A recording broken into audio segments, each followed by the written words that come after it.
Now, I want to get your take on the latest here, and I want to start off with what is being called the corruption scandal that could bring down Zelensky, as at least 7 people so far are facing charges in a scandal that involves the smuggling of over $100 million from contractors building defenses to protect Ukraine's nuclear energy facilities from Russian air attacks. Can you start by giving me your reaction to this news? I know corruption in Ukraine isn't exactly groundbreaking, but this does seem like a bit of a scandal. Yeah, I mean, the interesting thing about this is that it's coming out of NABU.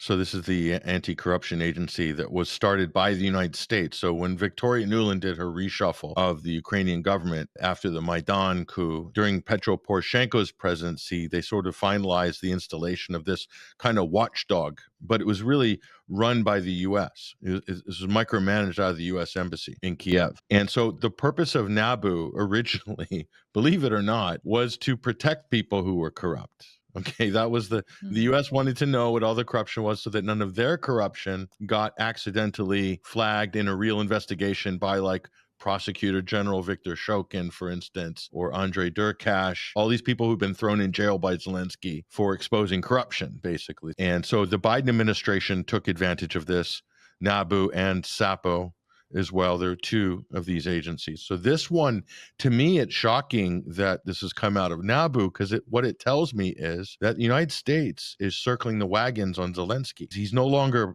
like fully protected. So this is definitely going to hurt his reputation at a time when he's canvassing for funds from Europe. This is a classic. Why would Russia want to mount an air attack against a nuclear facility? I mean, come on.